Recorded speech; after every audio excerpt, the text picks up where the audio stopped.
I'm Justin Vogel, Senior Vice President with Bridge Bank. Been in banking and commercial lending for 20 years, and just bringing kind of the banking and finance side to the conversation.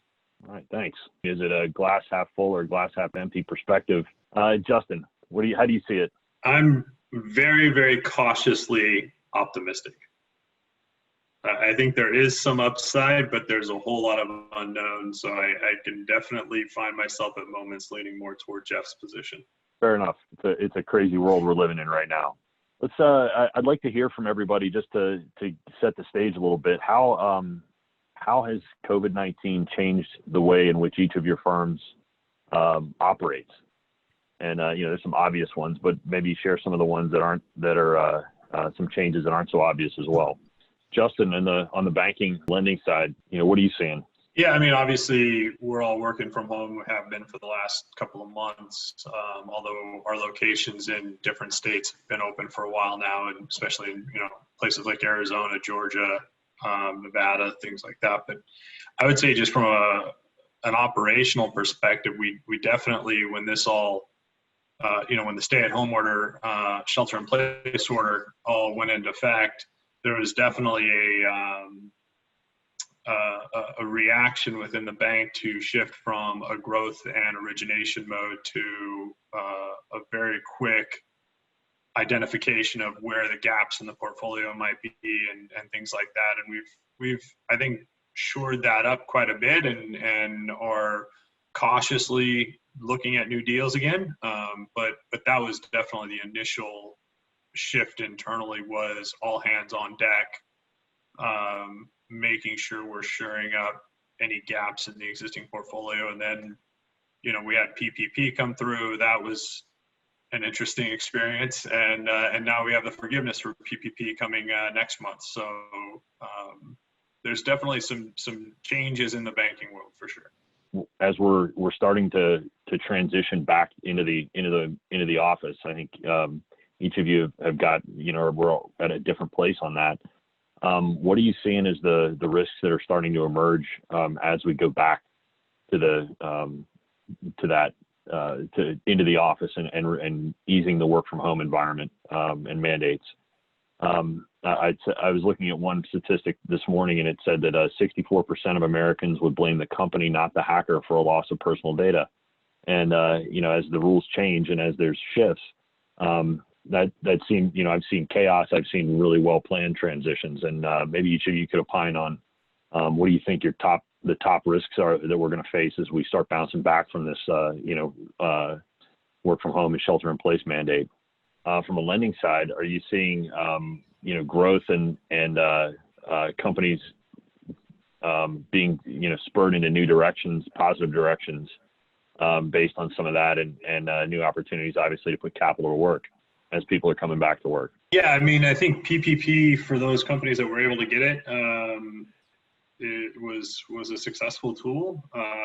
It definitely inspired a lot of companies to keep their employees on, keep their salaries at the same level, even hire new employees if they could make use of the funds. And so I think it was a helpful program. We'll see how many of the companies are able to get it forgiven here in the next couple of months. Main Street is still a huge question mark on how that's going to roll out, how many banks are going to participate. There's still a lot of new information coming out from the Treasury on that, and so which I think could potentially have a more meaningful impact because it's geared toward bigger companies that employ a lot more people. So we'll have to see how that plays out, and if when those final rules come out, although as we saw with PPP, the initial loans started going out a couple months ago, and SBA released new guidance this morning on stuff. So they're kind of changing the rules as the game's being played. So we'll see how that stuff goes. We all have, we're talking about exit plans as we go back into the new coming out of work from home, and what are the ways that we're going to get back to normal. What can you share some of what your plans are, where your plans are right now, knowing that obviously this is an iterative process and we're going through, feeling this out as we go. What are you guys seeing out there as the key elements, or any innovative ideas around how to get back to work? Service industry is able to kind of still work from home. I mean, I've been just as busy as ever over the last couple of months, if not more so than when before all this happened. But I mean, our business has a long sales cycle, so most of what I'm living off of today is stuff that I've been chasing for the last 6 months. The big question mark is going to be, we were talking about it a little bit in our breakout, the lack of ability to do large conferences and networking sessions and things like that. I mean, you can still go gather the information that you would normally get from those networking conferences, but we talked about the happy hour full of 500 people in a ballroom, maybe a little bit socially lubricated with some cocktails and meeting each other and shaking hands and getting to be friends before they do business together. That's gone for the foreseeable future. And so what are the long-term ramifications of that fallout? I mean, so who knows, 6-9 months from now, are those conferences coming back? Maybe. Probably nowhere near the attendance they were this past year.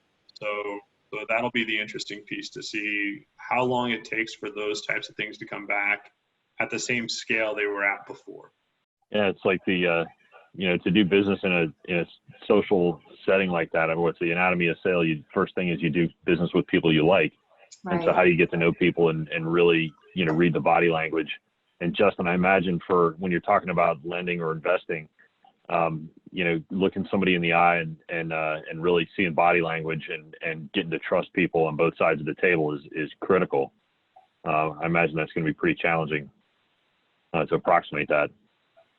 Yeah, for sure. I mean, even like to your point or to Kevin's point, I mean, the idea of not only a roadshow with investors, but especially if you're going and we're looking at doing a sizable lending relationship with, like, if it's a tech company, that's one thing, because most of their stuff is all virtual, right? But if you're looking at lending to a large manufacturing operation, I mean, going and taking a walking tour of the facility is absolutely necessary to get a key on, what are their inventory levels like? What is their organizational structure like? All of those things. And you just can't do that right now. It's a very strange environment. How is lending these days with post-COVID financials being a drag on actual business metrics? So if I interpret that correctly, Matt, you're asking about how has the impact of post-COVID financials, how has that impacted the lending, the lenders? Is that right? Yeah, I mean, obviously that is the new paragraph that is at the very top of all of our loan presentations right now, right? Is there's a very brief summary on what's the request, and then the very next thing is COVID impact and COVID response, and it's the biggest thing that we talk about is how is this company impacted by it? How is their industry impacted by it? Is their supply chain? Is their customer base? All of that, and then what are they doing differently? Are they having to reduce staffing? Are they, if most of their sales came through conferences and industry trade events, what are they doing to develop new sales going forward? So we're definitely having to address those things, and anything that is an obvious industry that is taking the brunt of this. So hospitality, restaurants, anything tied to the travel, oil and gas, those are just automatic right now. Until there's more clarity going forward, it's a non-starter. That makes sense. Uncertainty reigns. What are you seeing as the biggest challenge for your SMB clients as they return to the workplace or readjust? Yeah, seek advice where you can get it. That's what and where you can get it for free and from people that know what they're talking about, that have been around for a while. I would say that's probably the biggest challenge is, it's been so long since we've had a recession that there's so many companies out there that have been around for, you could have been in business for 10 years and never been really through a down cycle. And then all of a sudden you get hit with the, worst case scenario type of a recession. So, try and find somebody that was at least around and went through the '08 crash. They can at least give you some guidance. If nothing else, the experience that it will get better eventually. What do you see as sustainable competitive advantage and sustainable practices that people are adopting right now? Not just limited to the reporting and things. I think that we're seeing a great example of, the opposite of rising tides raises all boats, right? There were a lot of companies that looked like they were doing really, really well because everybody was doing really, really well. And a shift like this shows those that had just the stronger business model, the discipline to do things right, even when it was easy. And now they're benefiting while maybe their competitors weren't as disciplined, didn't have the strength of the balance sheet, didn't have their expenses under control. And when revenue takes a big hit, their competitors are falling back and now they're capturing everything, So the strong companies, the companies that were doing things the right way before all this hit, are just going to do even better now. Now that their competition that was maybe a little weaker is falling back. Yeah, I think Warren Buffett said the falling tide exposes who's swimming without clothes on. When the tide goes out, you see who's standing naked.